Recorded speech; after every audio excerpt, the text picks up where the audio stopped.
Call North Star Services, Nashville's local, non-franchise restoration pros. We respond 24/7 to stop damage fast, handle dry and cleanup, and manage repairs start to finish. As a licensed general contractor with 20-plus years experience, we coordinate directly with your insurance and offer free estimates, serving all of Middle Tennessee, including Bedford County. Restore today. Rebuild with confidence. Call 615-203-9573.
Good afternoon, everybody. Welcome to this edition of Real Talk here on Shelbyville Now. On the lead in, you saw our sponsor there, North Star Services. We want to thank them for allowing us to do the show and for them being a sponsor for all your cleanup needs, whether it be storm damage, water, fire damage, any type of mold. I know they mentioned mold. Any type of cleanup, North Star Services, that's who you call. Yeah, they're based out of Nashville, but they serve all of Middle Tennessee. So give them a call for all your cleanup needs. Bo, I know there's probably a lot of people out there anticipating what we're going to talk about, and we will. It's real talk, right? Yeah, it's real talk. And I'm just going to go over just a couple of things that's happened this week since we've been on here. There's been a update from Bedford County Planning and Zoning Department. There's two major developments, but one in particular that's highlighted on our Facebook post.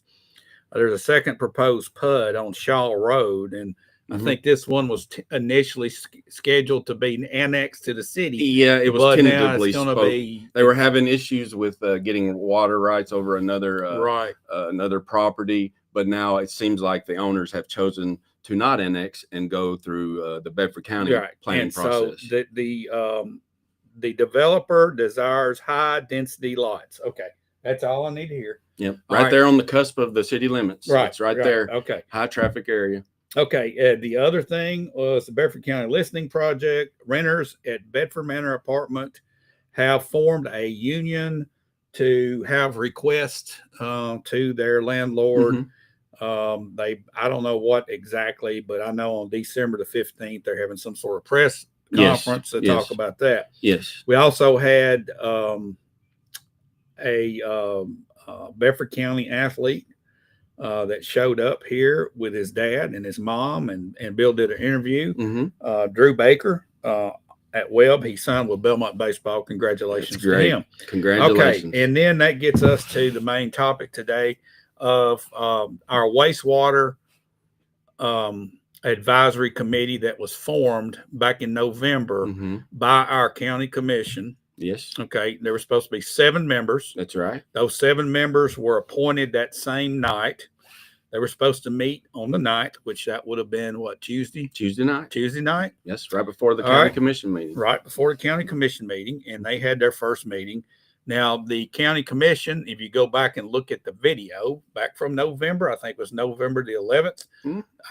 That sounds about right. I think that's right, November the 11th. There was some amendments to the motion, and they were, one, we're going to change this from a board to a committee, and the other would be that we go ahead and move forward with this, and we live stream every meeting. Yes. That's another part of it. Yes. So seven members. Those names were listed out, and those are the 7 members that met for the first time Tuesday night.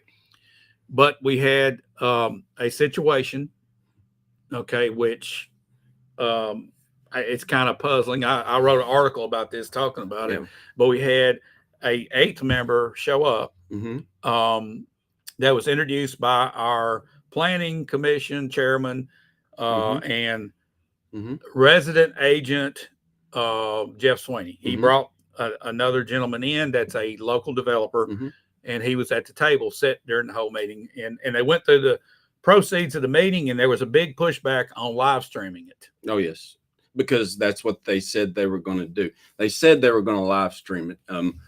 And the minutes say that I was at the meeting. They said that they didn't live stream the organizational meeting. This was an organizational meeting. They knew who was on there. They knew who the chairman was, and let's organize. We've got 7 members, and yes, number 8 showed up, and that's just not good on a lot of fronts. And we could name all these people, but the names don't matter at this point. It's the body. It's the body. It's formed by the commission to help the planning commission come up with wastewater, specifically step systems, and the implementation of them in Bedford County, so that we will have strict standards, so we don't have problems. So you don't have stuff coming back up in your bathtub, and you don't have wastewater going into streams. That's right. And you don't have wastewater standing. You don't have these failures that Wilson County's going through, that Coffee County, that Rutherford County, that so many counties have. That's right. And if you're going to have these systems, how much extra land do you need if they fail? Which is very important. You got to have the backup plan. Right. So that's what this committee was charged by the Bedford County Commission to do. Well, I think let's back up and talk about that. I think the committee was formed without a job description other than helping the planning committee do this. It was verbal. It never was written down, typed out, and given to the committee so they could look at. So that's a snafu to start with. Okay. Yeah, so the body shows up and goes, okay. All right, so what do we do? And here's an extra guy here. Okay. And you say he can come. Okay. It was totally a disaster, bad look. Yeah. And I think they need to hit the reset button and meet with the 7 members that the commission charged. There was it on live stream. There were 2 items that night of the county commission meeting. One of them was to form this committee, and the other item was to appoint these members, these 7 members. Right. Not an additional one. Not we'll add one on 2 meetings later. Nothing like that. That guy, if he is this 8th member, if he is versed on septic systems or whatever, as long as there's no conflict of interest. There you go. But there he is. Well, then that would need to be demonstrated and told there, because if you've got a conflict of interest, I don't think you should consult, because this is saying if, we want to set the regulations right. If you've got a conflict of interest, you might manipulate those numbers to, even if you don't, it's still just a bad look. It's a bad look. It's a bad look. But anyway, public trust has to be built back. Yes. In our local government, in our state government, and our national government, the federal government. But we start here in Bedford County because that's what we can control. Now, it obviously had the tentacles of the good old boy network coming right into the middle of this thing and wanting to take control of it. Yes, it did. It did. And it also had what we would call, a citizen that asked a question that really got this thing going, because I don't know if that citizen / commissioner, if she would have asked that question, if any of this would have been brought to life, or if it would have just kept on going. Well, that's troubling. It's very troubling. but thank goodness, we always talk about those bad, pesky question askers. That's what we need. And let me tell you something. She was exactly right. And her question was, who's this guy? We appointed, and I think the mayor came before to address his body, and I guess he knew all those. I would have thought that the question would came up right out of his mouth. Who are you? You're not one of the ones we appointed. Right. But it didn't. Regardless, it did come from a participant there who happens to be a county commissioner that, thank goodness, stays plugged in. A lot of people may not like that she asks questions, but she's going to ask them, and she's going to ask them every time, and they've got a reason. She asked the question, and then that's what kind of got the ball rolling on this, and I think as this, now that it has created quite a stir and quite a conversation for the public, I believe it is up to that committee to make it right and to be transparent, which is Nowadays, 2025, we've got access to cameras. Yeah, we got a little camera. We've got a committee room upstairs or the main big courtroom that is fully ready to record, for video and everything. You may not like it, but it doesn't matter what you like. You're there to serve. So it's an open table. We're here to discuss. But we do know a couple things up front is in the motion that, yes, they were supposed to live stream this. Now, they didn't on the organizational meeting. Okay. Everything should be. Everything should be. We don't like it. The city got up. Now it's there. And now I think they're going to make it right. And I think that this guy, he can come to the meetings, but he's a citizen. Anybody can come to the meetings. Right. I mean, this is a public meeting. Yeah. It was listed on the Bedford County website. Of course it was. The time was, and why wouldn't it be? If you got a committee or a board of any type that's doing business on behalf of 55,000 people in Bedford County, it should be made public. Yes. If you can't do it in public, it don't need to be happening. No, not at all, because that's what you're doing. That's your interest there is the government.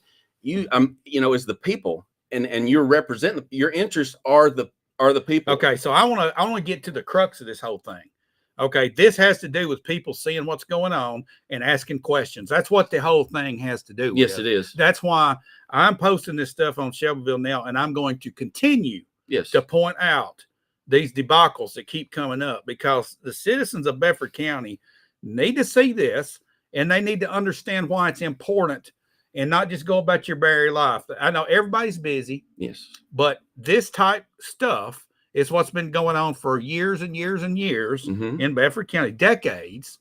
And that Good Old Boy Network, the article I wrote about that, has to do where 4, 5, 6 people get control. They manipulate the politics. They manipulate our government employees. They twist things, and it's all self-serving. Yeah, and stuck in the middle are some good-hearted people who have good intentions. Yeah, exactly. I feel sorry for the committee. Yeah. I mean, you're sitting here. You're kind of thrown, and you're being played like a fiddle. Yes, okay? You are. Right. You're being played like a fiddle. I mean, you appointed these guys. You don't even know that one's there, and I don't buy that. I can't buy that. I just think that it didn't smell right from the get-go. They were hoping that he would just slide on through. But no, I mean, what's that? The next 3 meetings is 4 or 5 more members going to come? No. And if, like I said, if he has no conflict of interest and he is a professional and knows about step systems and the issue at hand, by all means, please participate. I believe this committee wants feedback. They need experts and they need engineers, those type people. But they don't need conflict of interest. No. You can't have a developer that has the possibility of selling these systems to the county or into development having input on what the rules and regulations are. That's kind of like the football players refereeing their own ball game. It's not happening. It's an elementary. Okay. What we're talking about here is really it's elementary. It's not too complicated. No. It's like the appearance of improprieties needs to stay out of government. Yes, it does. They're all over the place around here. And we know that a lot of times it may not be so, but the appearance in government, which is for the public, which represents citizens, it has no place there. Right. Family, we talk about nepotism, things like that. Right. That's just the way it is. We're humans and we have family and people that we love a lot. And if you don't want to be put in a position that could compromise your beliefs versus a person. And that's where a lot of people get stuck. I want to get back to the good old boy system. All right. I've been a part of it my entire life. I was born here and raised here. And back when I was born, there's probably 10,000 people living in Shelbyville and probably 22 or 3,000 living in Bedford County. And it was cute and it was fun and everybody knew everybody. Everybody knew everybody's business. It's not like that anymore. We got 55,000 people, probably 27, 28, maybe even 30,000 if you count everybody that's living in the city of Shelbyville. That type of stuff just don't work no more. No. Here's the thing about it. There's cameras everywhere watching. Yes, okay. There are. And I'm glad they are at this point. Yeah, I mean, all right, unless you got something to hide, I don't think you have a reason for it, as long as it's not invading your privacy. We need some sunshine disinfectant taking place. Yes, I believe so. And when if you got to hide it, and it's got to do with taxpayer money, you might want to look in the mirror and say, "Well, what am I doing here?" Yeah, things run a lot smoother when they're in the open and they're on the table. Here's the thing: you go to these meetings and you hear a backroom thing. You got to talk about the hard stuff at the meeting. Everybody's uncomfortable. Nobody wants to be there, but we're serving, and it's time to talk about it right now. These committee meetings are the place to hash out a lot of these things. You don't fight, but you can get heated. It's okay to get heated. Hey, you can disagree. Here's the thing about this, okay? I feel like that a lot of people hate the fact, and they say I'm stirring a pot. No, I'm not stirring a pot. I'm trying to point out the fact that this is important. Okay. It's important for everybody to get plugged in. And if you have a question, ask it. What bothers me about some of these committees, and I'm worried about this committee, is the fact that some people will sit there and never ask a question and never say a word. What's the point of being there? Yeah, I don't get that at all. All right. If you're if you're a commissioner, if you're a city council person, if you're on the planning commissions, if you're on water boards or whatever it is, if you're there to represent people of the city and the county, whatever it may be. You need to ask questions. That's right. Even sometimes if you know the answer, you need to be thinking about what is everybody wondering about. Talk to people, ask questions on their behalf.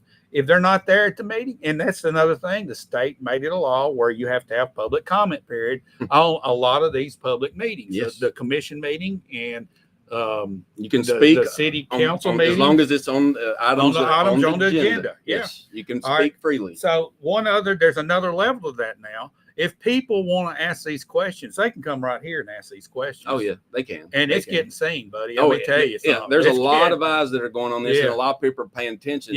And to what you said, like that people think you're stirring the pot. No, really, I always go back to this: the truth hurts. The truth hurts, and it'll always kind of slap you a little bit. And I believe, that if it doesn't, then it's not. Then you're not acting in the best interest of the public. This is simple things that we're talking about. It really is. It's letting the public in on what's going on, and it's doing what you were told. And in this case, it wasn't a lot, not much of a job description, but they did know they had 7 members and not 8. Right. Okay. So here's the thing. It's one thing to point these things out. The other thing is work through them in a civil manner. Yes.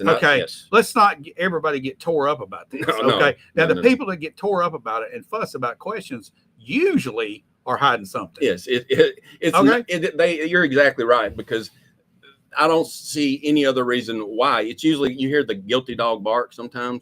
That's usually true. The guilty dog barks. The person who has a problem with that, they're trying to cover up something.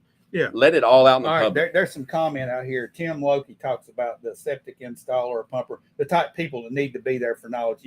And they're all over the place. Yes. I know of an engineer right now that could come in and sit down that has no dog in the hunt. And they don't need to have a dog in the fight. Right. Okay. No. Just say, this is what I do. I'm not going to do it here, but this is what y'all need to look at for Bedford County. Yes, I agree. And ever put those ideas together and raise the standard, because here's another thing we ain't even talked about. We ain't talked about how many people we want to live in Bedford County. Are we going to say we're at 56,000? Let's go to 75. Let's do there systematically as we get people coming in. Let's slow it down.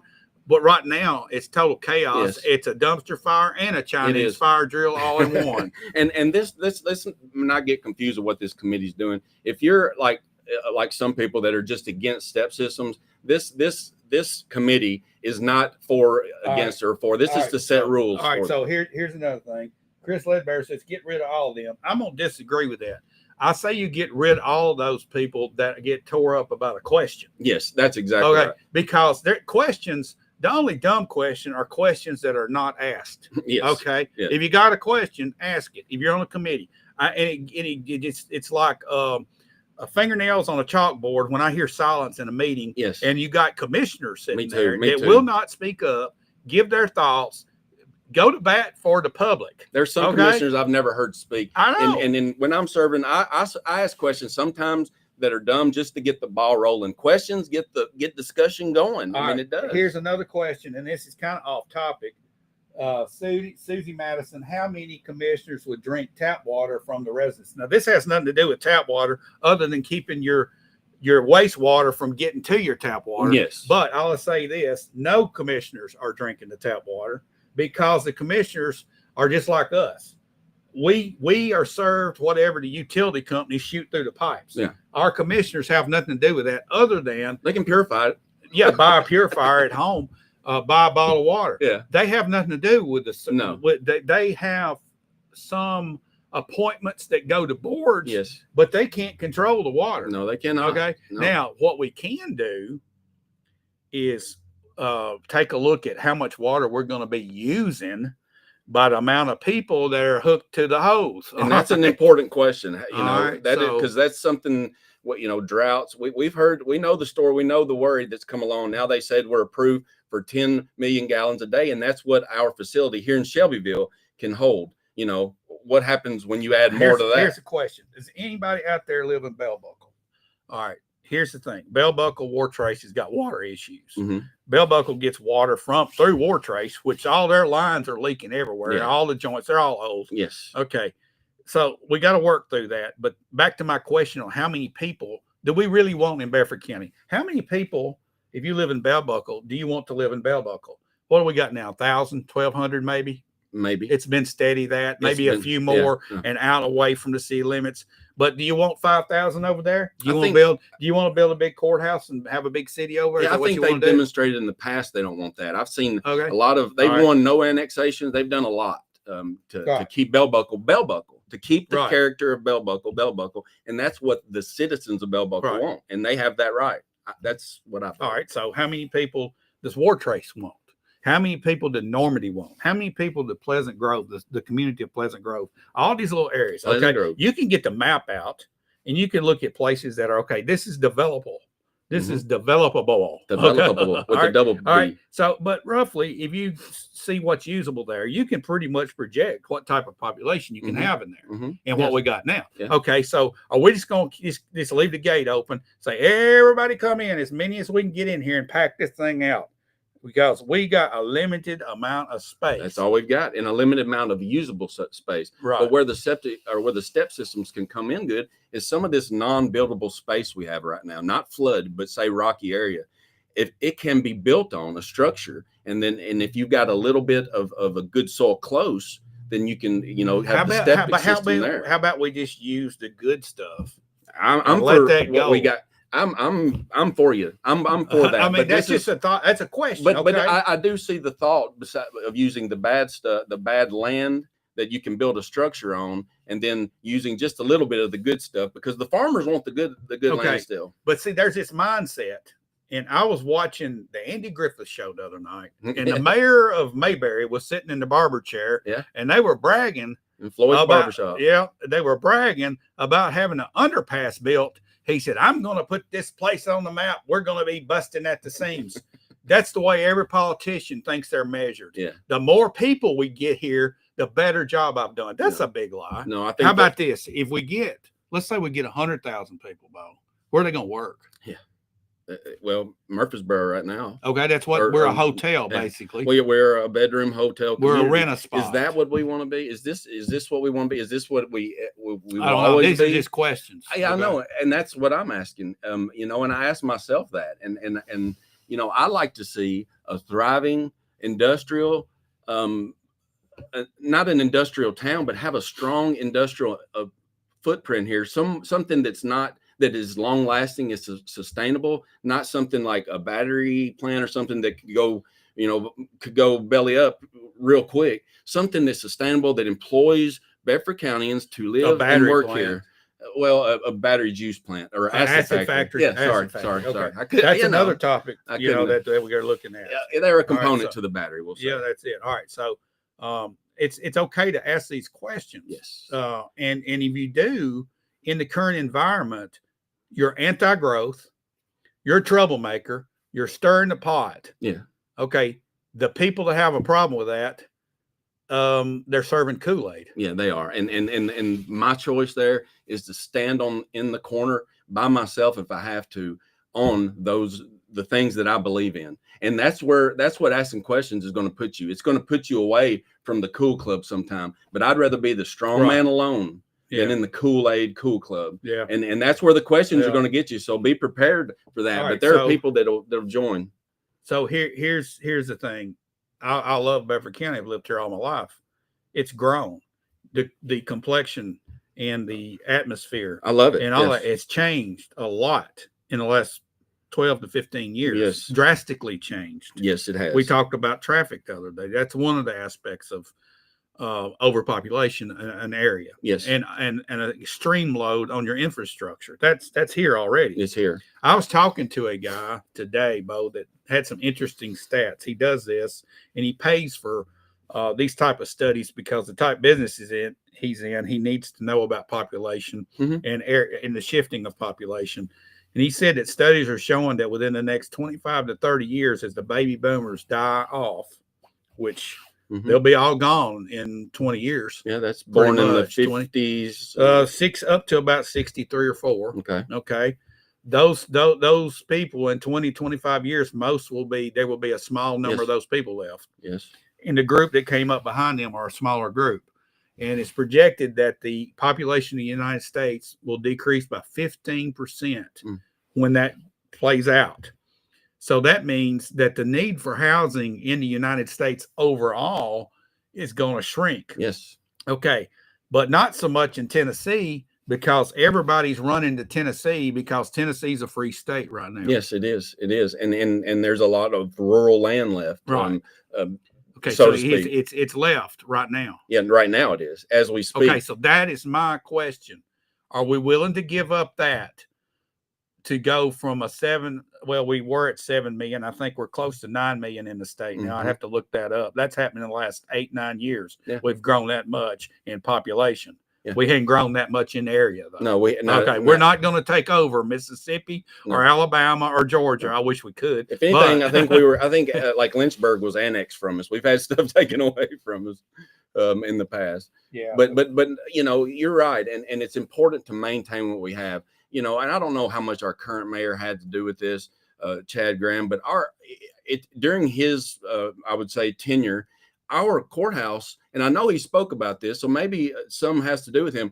That place looks great, and I will, give credit where credit's due. In that, I think that our square is actually our golden goose. It costs a lot of money. Oh, it costs a lot of money, and it will anything. I mean, everything costs money. Yeah, but I like that, and I say let's go forward. Let's build off of that.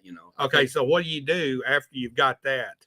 All right, you've got that. Okay, yes. It's a nice place for some people to hang out. Yes. All right, so we've got that. All right, but here's the thing I'm asking: how much are we willing to give up of this rolling, beautiful farmland that we have in Bedford County, that we have in Moore County, that we have in Lincoln County, and even southern Rutherford County, as people start flooding in here to fill the gap between here and Huntsville, Alabama, the people in Fayetteville, and Lincoln County, it's all coming together. Oh, yeah. South Lincoln County, it's all moving together and filling in. How much of that are we going to let happen? And that's a good question. That's a question that everybody in government that's representing the population needs to be asking. How many more people can we bring in? I mean, really. All right, and here's what you hear from developers and maybe some legal type folks. So, well, you're going to get sued if you start turning people. No, you're not. You're going to get sued anyway. Sued for what? We can't build any more houses here. That's our rules. Yeah. Yeah. I mean, that's. I mean, we can't plug any more plugs into the electricity. We we're done. Can't do it. Yeah. All right. But I think they just keep stacking. I mean, what do these other big cities do? Like Boston over the years, it just got so big. Well, it's blown up now. Yeah, I know. Everybody's is that leaving. what we want? And that's not. We're not going to be like that. But we're rural. This is what we want. Space. We don't want right next to each other. Let's keep the character. But you're right. The rolling hills, the beautiful rolling hills. In 50 years, in 75 years. I keep hearing people, well, I want this and I want that. I want a steakhouse and I want that. Well, we got a steakhouse now. We We got the Grindstone Cowboy too. We got more coffee shops than you can shake a stick at. Now I want a Publix. Yeah. Well, we got Kroger. Yeah. We got Food Line. Yes. We got Piggly Wiggly. Gum. What else do you want? All right, you want Publix. Yeah. Well, there's one 14, 15 miles away from Tullahoma. Yes. From us in Tullahoma. In Tullahoma. All right, so if we had to have 50,000 more people come into this county to get a Publix, some people would be all right with that. I'm not all right with that. No, I'm good. I'm not okay with that. Yeah, it's not that important to me. But if you get enough citizens y'all can look at me and tell I'm not starving. Okay. Well, I'm getting plenty of food. You don't miss many meals? No. But my point is, the more people here that just coming in from different areas with different mindsets, and I'm not saying a different mindset's different, but it changes the complexion of our area. It does. And that's interesting though, but I believe that's true, that stat that you gave about the baby boomers and then the ones following up. There's going to be, I think, a saturation. There's going to be a lot of houses. And we've already got a lot, and there's still some right now sitting empty, brand new houses. They're struggling to sell them even now. All right, somebody named Teresa Wheeler Gill, you know her, says we need a grocery store on the south side of town. I was talking to somebody. Let me tell you something about that. There used to be two out there, Shelbyville Supermarket number 3, and the CB. It used to be called Food Line or Food Liner or something like that. And then we had, let's say, Mr. Day owned it. What was it? Day Brothers. Over there. All right. We had, when I was 8 years old, we had a Castor Knott, a Park Belt, a Sullivan's, a Woolworth. And that's before Tullahoma. And we had 10,000 people living here. And we were able to support all that.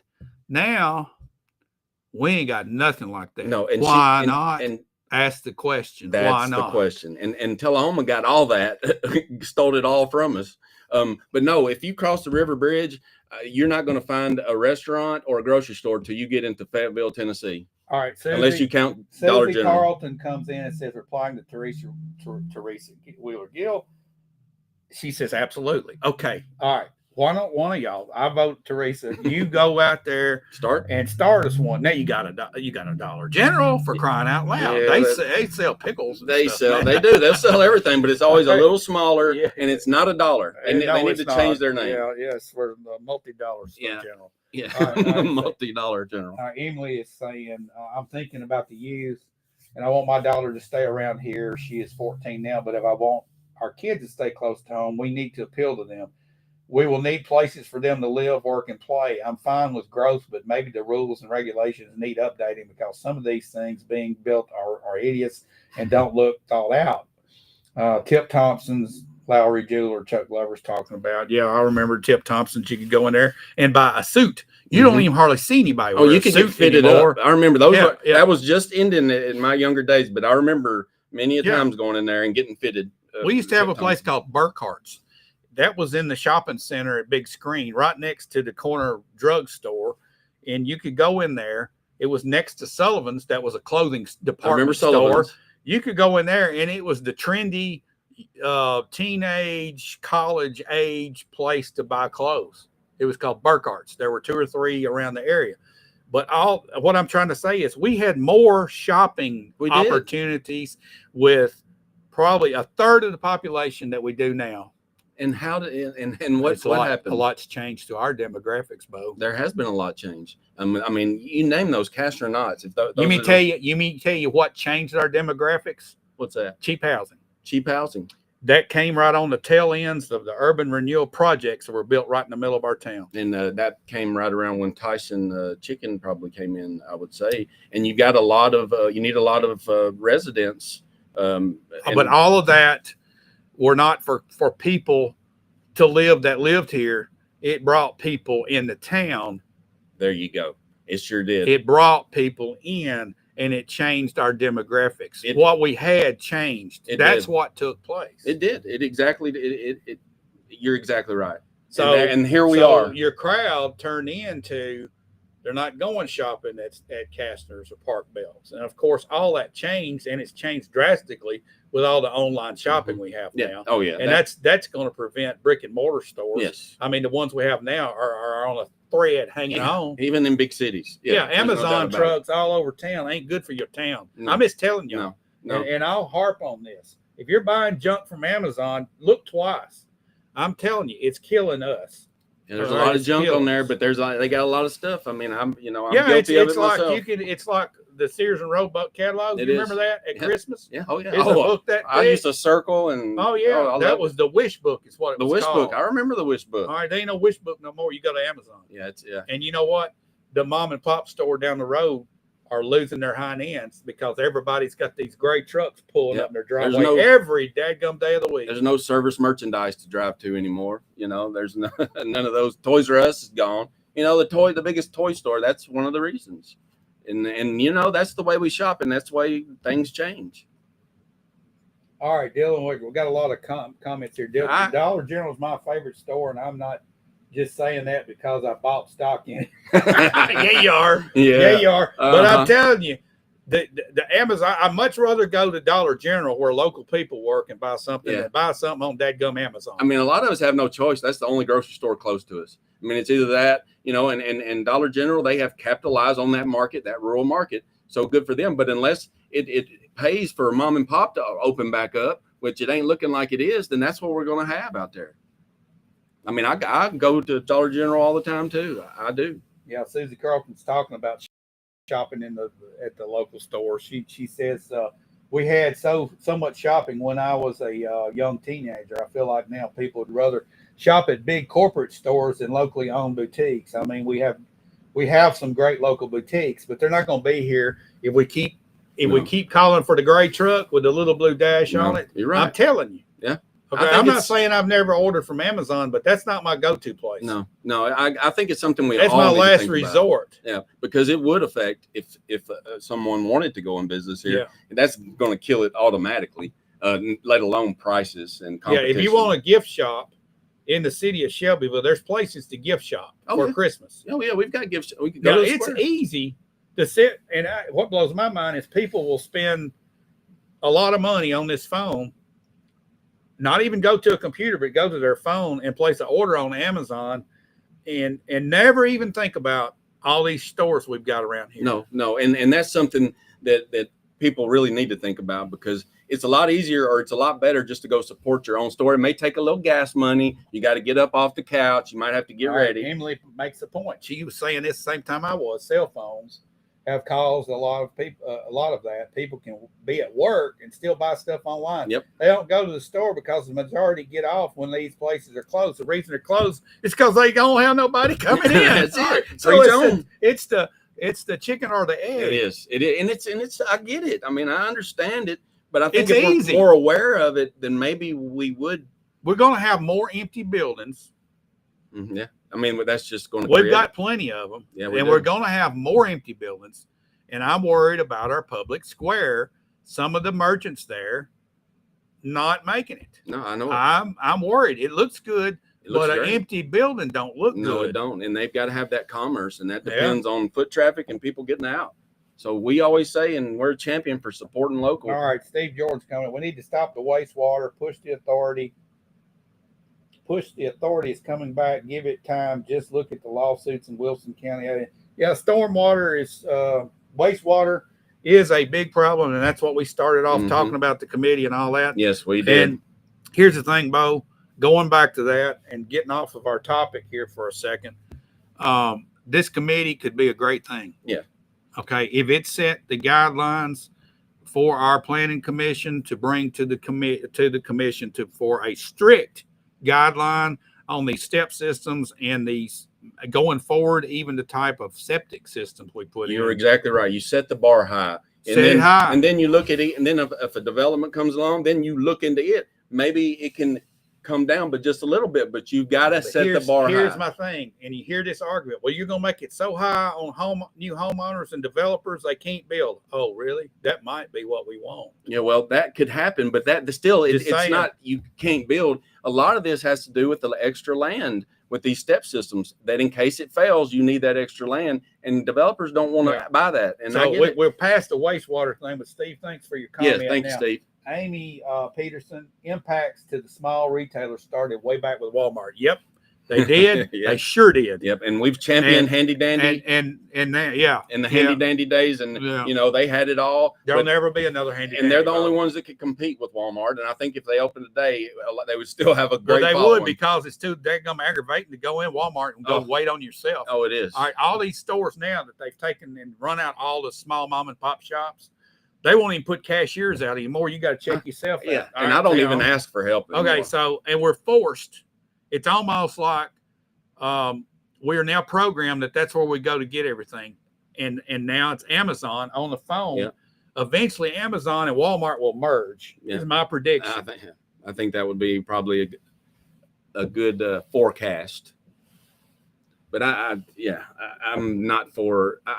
We're always going to be for spend local. You know what the county had this week with the city and the county, the Christmas thing, that was great. A lot of retailers were open and people were going to Pope's and all these in these areas, but we've got to get outside the square too. I mean, we've got people to support outside the square. We've got a lot of coffee shops. We got Southern Cup right there that are people that live and work with us. I know some of these people that run like Chick-fil-A. They live here now too, but I'm talking about just the homegrown grassroots business. Yeah, it's spiraled up out of the ground right here. Yeah, there's so many of those that are borderline shutting their doors right now. I know. If you see a small business right during Christmas, if there's anything you can buy from them, shopping wise, do it.